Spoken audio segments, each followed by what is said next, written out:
सर्गे प्राथमिके प्रयाति विरतिं मार्गे स्थिते दौर्गते स्वर्गे दुर्गमतामुपेयुषि भृशं दुर्गे पवर्गे सति वर्गे देहभृतां निसर्गमलिने जातोपसर्गे सर्गे विश्वसृजस्तदीयवपुषा भर्गोऽवतीर्णो भुवि ज्ञानेन रंशमथ कर्कशतर्कखण्डे सिंहांशमेकमपि तद्विविधं समर्च्य तेन स्वयं तदभवत् गुरुराजयोगात् శ్రీమండలీకగురుమండనమాశ్రితోహం అన్నారండి. పితృయజ్ఞము గరుడ పురాణం అనే విషయంలో మాట్లాడుతున్నాం మనం. దీంట్లో గరుత్మంతుల వారితో శ్రీ మహావిష్ణువు ఔర్ధ్వదైహిక క్రియల గురించి విశేషాలు చెబుతున్నారు. అంటే జీవుడు ఈ శరీరాన్ని విడిచిపెట్టేసి వెళ్ళిన తర్వాత ఆ వ్యక్తిని ఉద్దేశించి ఈ లోకంలో భూలోకంలో కుమారులు కానీ వాళ్ళ బంధువులు కానీ అతన్ని ఉద్దేశించి చేసేటటువంటి శ్రాద్ధక్రియలు, పిండదానం, అలాగా అతన్ని ఉద్దేశించి తిలోదకాలు, ఇలాంటివి శ్రాద్ధాచరణ ఇవన్నీ కూడాను ఏవైతే ఉంటాయో వాటిలన్నింటినీ కూడాను ఎలాగా వాళ్ళకి చెందుతాయి, వాళ్ళు ఎక్కడ ఉంటారు అసలు అనే విషయాలు సవివరంగా మహావిష్ణువు గరుత్మంతుల వారు చెబుతున్నారు. దాంట్లో భాగంగా మాట్లాడుతూ అంటారాయన, దేవో యది పితా జాతః శుభకర్మానుయోగతః తస్యాన్నమృతం భూత్వా దేవత్వేప్యనుగచ్చతి మర్త్యత్వే హ్యన్నరూపేణ పశుత్వే చతృణం భవేత్ శ్రాద్ధాన్నం వాయురూపేణ నాగత్వేప్యుపతిష్ఠతి అని అన్నారండి ఆయన. అంటే ఈ మరణించినటువంటి వ్యక్తి వాడి పాపకర్మానుగుణంగా పుణ్యకర్మానుగుణంగా ఏ లోకంలోకి వెడతాడో అది ఆ పుణ్యపాప కర్మాలను ఆధారంగా చేసుకుంటూ ఉంటుంది. మనం ఈ రోజున ఆ విషయాల గురించి మాట్లాడటం లేదు. అతను పుణ్యానుగుణంగా స్వర్గలోకంలో ఉంటాడో, పాపానుగుణంగా ఇంకా ఏ లోకంలో ఉంటాడు. అలాంటి వాడికి ఆహారం ఇవ్వటం అనేటటువంటి అంశం ఈ లోకంలో ఉన్నటువంటి వాడి కుమారులు, ఇంకా మనవాళ్ళు, బంధువులు, వాడికి సంబంధించిన వాళ్ళు, దాని వ్యవస్థ అంతా కూడా ఇక్కడ ఈ లోకంలో వాళ్ళు చూసుకుంటారు. కుమారులు ఒకవేళ ఇవ్వకపోతే ఎవరివ్వాలి, లేకపోయినా కుమారులు ఎట్లాగా అనే విషయాలని కూడాను ధర్మశాస్త్ర ప్రకారంగా ఈ లోకంలో పండితులు నిర్ణయిస్తారు. ఆ నిర్ణయ ప్రకారంగా శ్రాద్ధ కర్మలు జరుగుతాయి. అయితే ఒకవేళ ఏ పుణ్యానికి ఏ జన్మ, ఏ పాపానికి ఏ జన్మ అనేటటువంటిది కూడాను కొన్ని గ్రంథాలు ఉన్నాయి. కర్మ విభాగ గ్రంథం కానీ ఇలాంటి వాటి వలన అవన్నీ మనం తెలుసుకునే అవకాశాలు, ఆ గ్రంథాల వలన మనం తెలుసుకునే అవకాశాలు ఉన్నాయి. ప్రకృతంలో మన అంశం ఏమిటి అంటే, వాళ్ళు ఏ లోకంలో ఉన్నారో ఆ లోకంలోకి అగ్నిదేవుడు వారికి తగినటువంటి రీతిలో మనమిచ్చినటువంటి ఆహార పదార్థాన్ని మార్చి ఇచ్చేస్తాడు ఆయన. అది మనం ప్రస్తుతంలో చెప్పవలసినటువంటి మాట. అదే అంటున్నారు, దేవో యది పితా జాతః శుభకర్మానుయోగతః. పుణ్యం చేశాడు, దాన ధర్మాలు కానీ, యజ్ఞయాగాదులు కానీ, వేదాధ్యయనాలు కానీ, యోగాభ్యాసాలు కానీ, తపస్సులు కానీ, అలాంటివి ఎన్నో పుణ్యాలు అలాంటివి అలా చేసినటువంటి మహానుభావులు. అలాంటి వాళ్ళు దేవలోకంలో ఉన్నారనుకోండి, తస్యాన్నమృతం భూత్వా దేవత్వేప్యనుగచ్చతి. వాళ్ళకి ఆహారం ఏమిటంటారు? దేవలోకంలో ఉండే వాళ్ళకి ఆహారం అమృతం.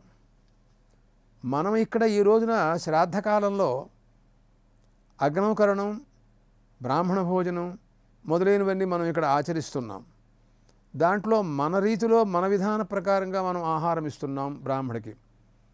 దాంట్లో కూరలు, అలాగే ఏవో ఇక్కడ ఒక్కొక్క రాష్ట్రంలో ఒక్కొక్క రీతిలో ఉన్నాయి. అవి మనకి మన ఆంధ్ర రాష్ట్రంలో జరిగేటటువంటి వాటి వరకు మనకు కొంతవరకు తెలుసు. మిగతా రాష్ట్రంలో కూడా కొంతమంది ఏదో ఇస్తూ ఉంటారు.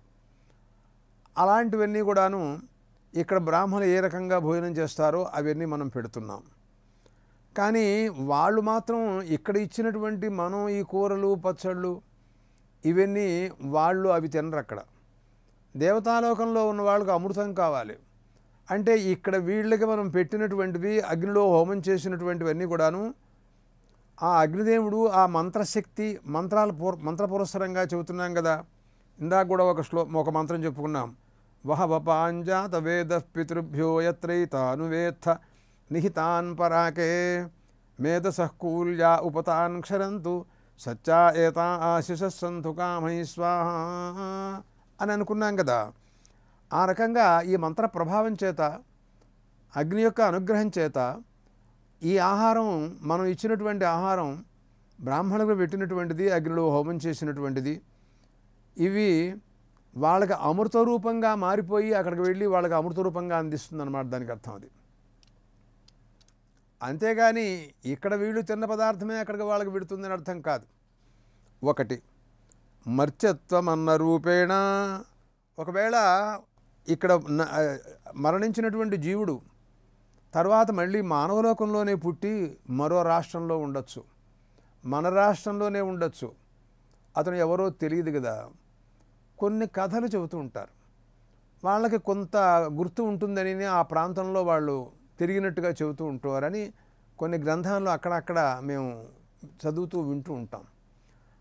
సరే ఏదో అది క్వాచిత్కం అంటే ఏదో ఒకచోట ఎక్కడో ఒకడు ఆ రకంగా చెప్పాడు అని అంతటా కూడా అలా జరుగుతుంది అని అనటానికి మనకు అవకాశాలు లేవు. ఆ రకంగా ఉన్న వాళ్ళకి మానవలోకంలో ఉన్న వాళ్ళకి మళ్ళీ వాళ్ళకి అన్న సమృద్ధితో వాళ్ళకి ఆ రకంగా వెళ్ళి అందుతుంది అని మనం అంగీకరించాలి. అదే చూడండి అంటే అర్థం వేరే ఏం అక్కర్లేదు. ఎవరు ఈ రకంగా శ్రద్ధాసక్తులతో అసలు శ్రాద్ధం అనే పేరే శ్రద్ధయా దీయత ఇది శ్రాద్ధం అని వాడు నిర్వచనం చెబుతారు. శ్రద్ధాసక్తులతో పితృదేవతలకి ఇవ్వాలి, అదే శ్రాద్ధం. ఆ రకంగా పెట్టిన వాళ్ళ ఇంట్లో వాళ్ళ పిల్లలు వాళ్ళ బంధువులు లేకపోతే వాళ్ళ మనవాళ్ళు వాళ్ళందరూ అన్న సమృద్ధితో హాయిగా ఆనందంతో ఉంటారండి, లోటేం లేదు. ఆ రకంగా అన్నమాట. పశుత్వేచ తృణం భవేతు. ఒకవేళ మన జీవుడు ఇక్కడ మరణించిన జీవుడు పాపకర్మానుసారంగా అతను ఒకవేళ పశువై పుట్టాడు అనుకోండి. ఒకవేళ పశువుకి ఆహారం ఏమిటి అంటే గడ్డి, పచ్చగడ్డి, ఎండుగడ్డి, ఇంకా ఉలవలు వగైరా. ఆ రూపంగా ఈ బ్రాహ్మణుడికి మనం శ్రాద్ధం రోజున పెట్టినటువంటి ఆహారం ఆ పశువుకి గడ్డిగాను వాటగాను అది పరిణమించి వాళ్ళకి అందుతుంది. అలాంటి ప్రయత్నం అంతా కూడా అగ్నిదేవుడు చేస్తాడు, మంత్రశక్తి చేస్తుందన్నమాట. శ్రాద్ధాన్నం వాయురూపేణ నాగత్వే ప్యుపతిష్టతి. ఇకపోతే సర్పజాతిలో పుట్టాడనుకోండి, తెలియదు కదా, అతను చేసిన పాపానుగుణంగా జన్మ వస్తుందండి. ఏ పాపం ఎలాంటిదో దానికి ఏ రకమైన జన్మ వస్తుందో గరుడ పురాణంలో ఉంది. అట్లాగా పుణ్యాలు చేసినటువంటి వాళ్ళు ఏ పుణ్యం ఏ ప్రకారంగా ఏ లోకంలో ఉంటారో కూడా ధర్మశాస్త్రాల్లో ఉన్నాయి. అవన్నీ ఇప్పుడు మనం నిర్ణయించట్లేదు. ఈ గరుడ పురాణంలో ప్రస్తుతం మనం చెప్పుకున్న ఘట్టంలో అవి లేవు. మనం ఎంతసేపు వారికి ఏ రకమైనటువంటి శ్రాద్ధాచరణ ఎలా చేయాలి, వారికి ఎలా మనం శ్రాద్ధం ద్వారా ఇచ్చేటటువంటి ఆహారం ఎలా అందుతుంది, వాళ్ళు ఎక్కడ ఉంటే ఏ రకంగా ఉంటారు అనే విషయాల మీద మనం మాట్లాడుతున్నాం. అదే గరుత్మంతుల వారికి శ్రీ మహావిష్ణువు చెబుతున్నారు.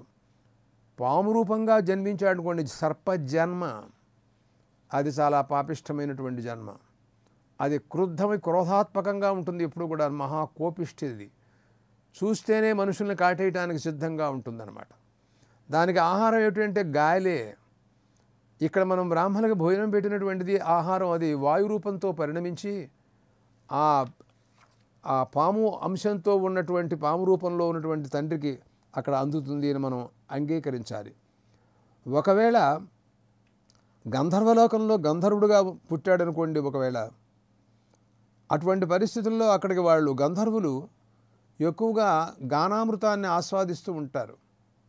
వాళ్ళు ఎంతసేపు గాయకులు, వాళ్ళు షడ్జాది సంగీత విద్య, ఆ తర్వాత భోగ్య పదార్థాలు, ఎక్కువ సుఖభోగాలు అనుభవిస్తూ ఉంటుంటారు వాళ్ళు. వాళ్ళకే మనం ఇచ్చినటువంటి సొమ్ము ఆ రూపంగా మారిపోతుందన్నమాట దానికి అర్థం అక్కడికి. ఈ రకంగా ఎక్కడ ఏ రకంగా వాళ్ళు ఉంటే ఆ రూపమైనటువంటి పరిస్థితుల్లో ఈ ఆహారం మనం ఇచ్చిందంతా కూడా మారిపోతుంది అని ఈ మాటలన్నీ కూడాను స్వయంగా పరమాత్మ చెప్పారు. అంటే దీనిపైన కూడా కొంతమందికి అనుమానాలు. ఏమండి, పాముగా పుట్టాడనుకోండి, మనం ఇక్కడ బ్రాహ్మడికి భోజనం పెట్టాము, అగ్నిలో హోమం చేశాము.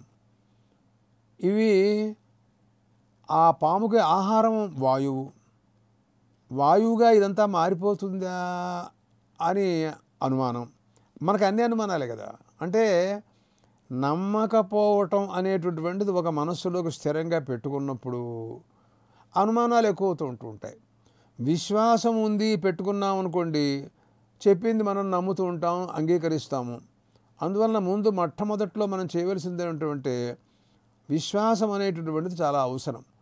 మనం చెప్పేటటువంటిది ఎవరు చెబుతున్నారు, ఇది మంత్రములు, వేదములు, అలాగా వ్యాసమహర్షి రచన, అలాగా శ్రీ మహావిష్ణువు గరుత్మంతుల వారికి చెబుతున్నారు. ఈ విషయాలపైన కూడా మనకు విశ్వాసం లేదు అంటే మనకి ఇంకా దేనిపైన విశ్వాసం ఉంటుందండి? చూడండి, మీకు మరొక విషయం కూడాను మనం ఈ సందర్భంగా మనం అనుకుందాం. మీరు ఆహారం తీసుకుంటున్నారు, ఆ ఆహారం లోపలికి వెడుతోంది. భక్ష్యం, భోజ్యం, లేహ్యం, చోష్యం, పానీయం వగైరా. వీటిని అన్నిటినీ హడావిడిగా లోపల పడేస్తున్నారు. కంగారుగా తినేవాళ్ళు కొంతమంది ఉన్నారు. టైం అయిపోతుంటుంటే కంగారుగా తినేస్తున్నారు. లోపలికి వెళ్ళిన తర్వాత నేను జఠరాగ్ని రూపంతో నేనే ఉండి అహం వైశ్వానరో భూత్వా ప్రాణినాం దేహమాశ్రిత ప్రాణాపాన సమాయుక్త పచామ్యన్నం చతుర్విధం అని పరమాత్మ భగవద్గీతలో, భగవద్గీత అంటే అందరికీ ఇష్టమే చాలా వరకు. ఆయన దాంట్లో ఏం చెప్పాడు అంటే, నేను మళ్ళీ తిరిగి మీరు ఆ రకంగా పడేసినటువంటి ఆహార పదార్థాలను మళ్ళీ నేను లోపల వండుతున్నాను అన్నాడు ఆయన. మరో కొంపటి పెట్టాట లోపల. దానికి విసరడానికి ప్రాణాపాన సమాయుక్త అన్నాడు. మన వాళ్ళు విసినకర్రతో ఇట్లా టపా టపా కొడుతుంటారు చూడండి, కొంపటి గాలి రావటం కోసమని. అట్లా ప్రాణాపానాలు, మన వాయువులు మనం పైకి లాగుతూ ఉంటాం, కిందకు వదులుతూ ఉంటాం. ఆ గాలికి ఆ లోపల ఉన్నటువంటి జఠరాగ్ని ప్రజ్వలించి మనం తిన్నటువంటి ఆహార పదార్థాలని ఆ రూపంగా ఉంచదది.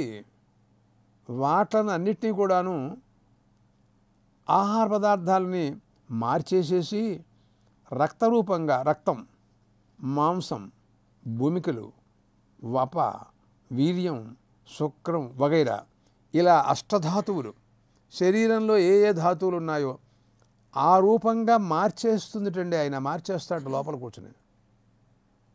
అంటే మరి ఆయన ఆ రకంగా మారుస్తున్నాడు అంటే మరి ఇక్కడే ఇలా జరుగుతుంది అంటే, ఎక్కడో నాగలోకంలో ఉన్న వాళ్ళకి వాయు రూపంగా ఈ ఆహారం వెళ్ళింది అని చెబితే తప్పేమిటి? ఇది అంగీకరిస్తున్నావా, అంగీకరించట్లేదు? అది ప్రత్యక్షం. నీకు బలం కావాలి అన్నట్టయితే బలకరమైన ఆహారం తినమని డాక్టర్ గారు చెప్పారు. దాని ప్రకారంగా నువ్వు బలమైనటువంటి పదార్థాలన్నీ కూడాను తింటున్నావు. ఆ తిన్నటువంటి చామదుంపలు లేకపోతే బంగాళాదుంపలు అవి ఆ రూపంగా లోపలే ఉండిపోయి నీకు బలమిస్తున్నాయా? అవి రక్తంగాను మాంసంగాను మారిపోయి నీకు బలమిస్తున్నాయా అని అంటే నువ్వేం చెబుతావు సమాధానం? కొద్దో గొప్ప విచారించు. ఊరికే ముఖమస్థితి వక్తవ్యం కుంతిపుత్రో వినాయక అని అలా చెప్పవాక నాకు. అటువంటి కబుర్లు నాకొద్దు. కొద్దిగా విచారించు. చదువుకుంటున్నావుగా, అయినప్పుడు ఏమి ఆలోచిస్తున్నావు? భగవద్గీతలో కృష్ణుడు చెప్పిన మాటలే చెప్పు పోని. ఆయన వీటన్నిటిని మళ్ళీ వండుతున్నాను అన్నాడు. చూడండి, మనం ఎన్ని రకాల వంటలు జరుగుతున్నాయో మనం తెలియట్లేదు అసలు. మీరు ఇంకా విచారించండి. అరుణపాఠం చెబుతుంది, ఆ సూర్యకిరణాలు ఈ ఆహార పదార్థాల మీద పడి అవన్నీ ఒక రకమైనటువంటి పాకాన్ని సృష్టిస్తాయట అని. మొట్టమొదట్లో వంట సూర్యకిరణాలు మొట్టమొదట్లో వండుతున్నాయి, అదొక ప్రథమ వంట. అంతకంటే మరొకటి తెలుసా మీకు? గింజ భూమిలో పెట్టినట్టయితే భూమిలో ఒక ఒక్కను ఉంటుంది అంటే వేడి ఉంటుందన్నమాట, అగ్ని. దానికి అక్కడ నీళ్లు పోస్తే ఆ నీళ్ళకి ఒక మొక్క ఆ ఒక్కలోంచి పైకి వస్తుంది, ఒక మొక్క మొలక. అంటే అక్కడ కూడా ఒక వేడి, ఒక వంట, ఒకటి జరిగింది. ఆ గింజ కాస్త మొక్కగా మారుతోంది. రోజు సూర్యకిరణాల యొక్క తాకిడికి అది పెద్దదయ్యి కాయలు కాస్తోంది. ఆ సూర్యకిరణాల యొక్క సంపర్కం వల్లనే ఆ వేడికే ఆ కాయలు వస్తున్నాయి అన్నమాట.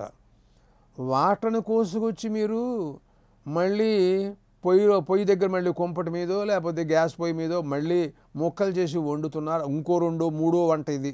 ఇప్పటికి 3వ వంట. మళ్ళీ లోపలికి వెళ్ళిపోయిన తర్వాత పచనాగ్ని, ఆ జఠరాగ్ని రూపంతో ఉన్నటువంటి ఆయన మళ్ళీ 4వ వంట. అబ్బా, ఎన్నిసార్లు వంట అయితే కానీ అది మనకి శరీరానికి ఏమడటం లేదు అనే విషయం మనం అంగీకరించక తప్పదు. ఇదంతా ప్రత్యక్షంగా మనందరికీ తెలిసినటువంటి విషయాలు. ఆ రకంగా పరిణమించటం అనేది పరిణామవాదం.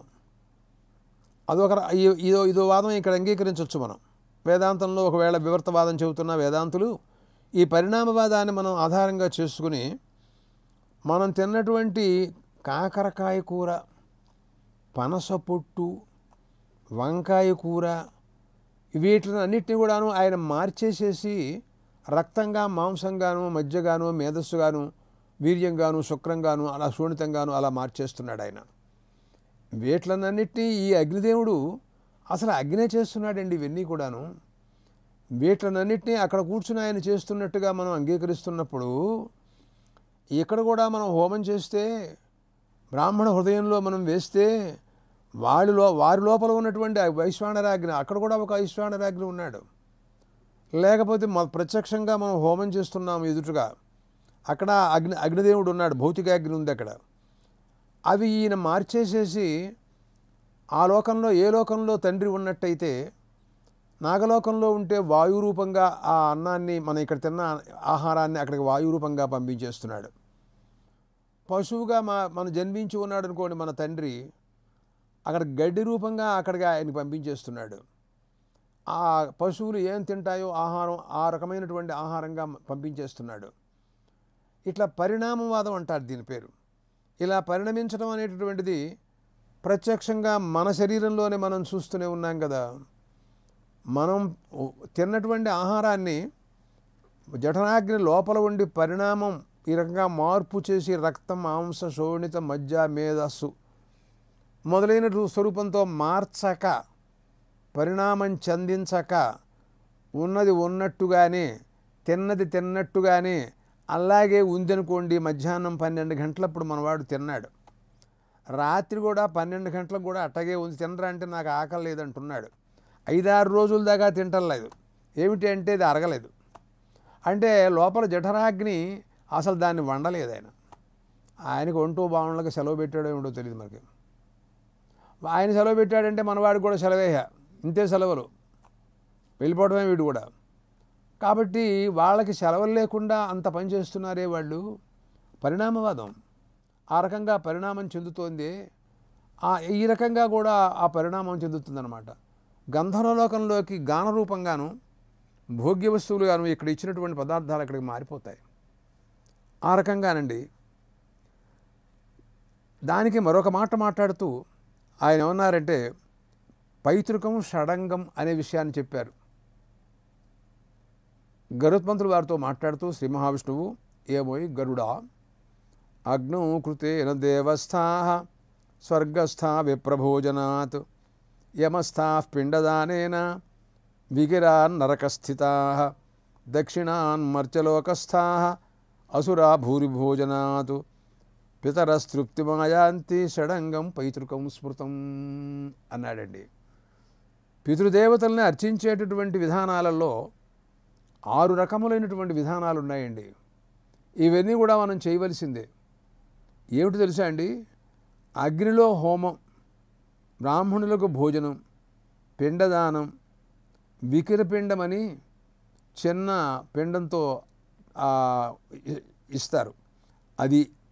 అలాగా బ్రాహ్మణులకు దక్షిణ, ఇంకా కొంతమంది భోజనానికి వస్తే వాళ్ళకి భోజనం పెట్టడం, ఈ 6 రకములైనటువంటి ప్రయత్నాలు తప్పకుండా శ్రాద్ధకాలంలో చెయ్యాలి అని అంటారు అని మహావిష్ణువు గరుత్మంతులు వారితో చెప్పారు.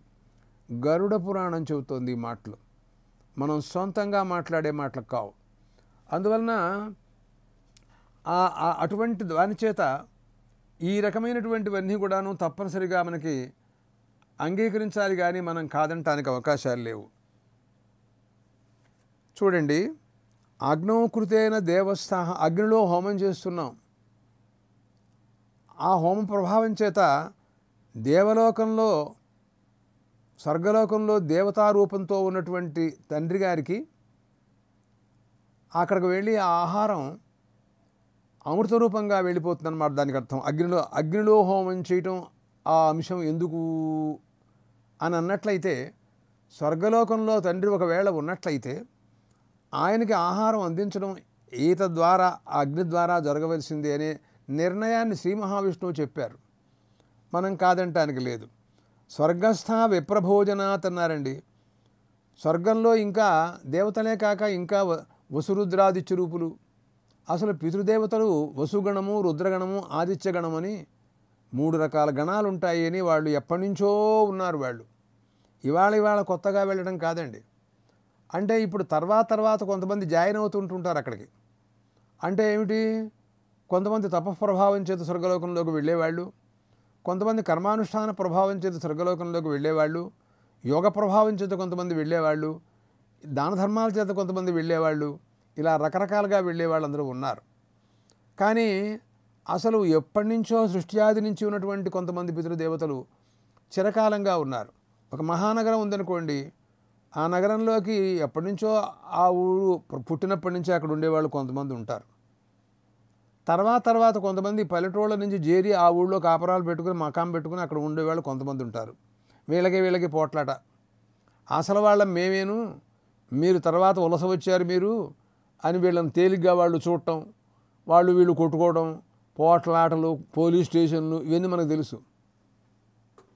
కానీ అట్లా స్వర్గలోకంలో మన తండ్రి తాత వాళ్ళందరూ కూడాను ఇక్కడ పుణ్యాలు చేసినటువంటి వాళ్ళు వెళ్ళారు.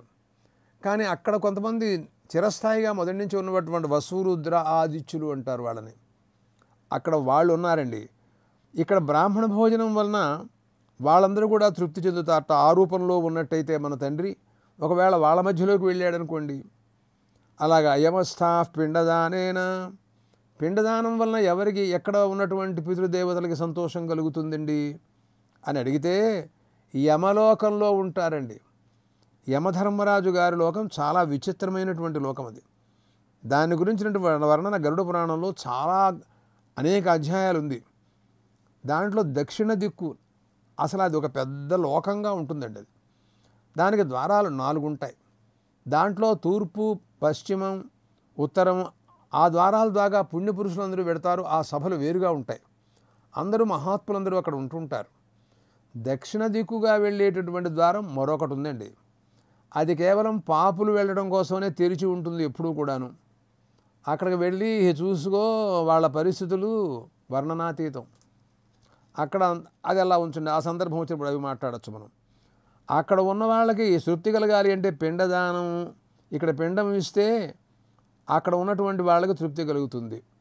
యమధర్మరాజు గారు కూడా చెబుతారు, వాళ్ళ భటులు చెబుతారు, అలాగా చిత్రగుప్తుడు చెబుతాడు, ఈ రోజున నీ కుమారులు శ్రాద్ధం పెడుతున్నారు, అక్కడికి వెళ్ళి తినిరా అని. ఇక్కడున్నటువంటి భూలోకంలో కొడుకులు శ్రాద్ధం పెడుతున్నట్టుగా వాళ్ళకి ఎలా తెలుసో, దివ్య దృష్టి, దివ్య జ్ఞాన సంపన్నులు మహాత్ములు వాళ్ళు.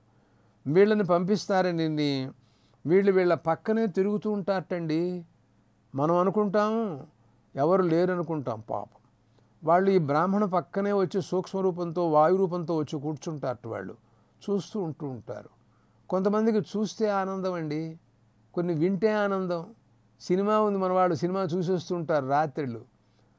అంటే ఆ చూడటమే వాళ్ళకి ఆనందం. అక్కడ ఏం లేదు, అదంతా అక్కడ ఒకనొక తెర, దాని మీద బొమ్మలు ఆడుతూ ఉంటాయి, అది చూసి ఆనందపడుతూ ఉంటారు. ఏమీ లేదు, పోతే అక్కడ తీసేస్తే కరెంటు పోతే ఏముండదు అక్కడ.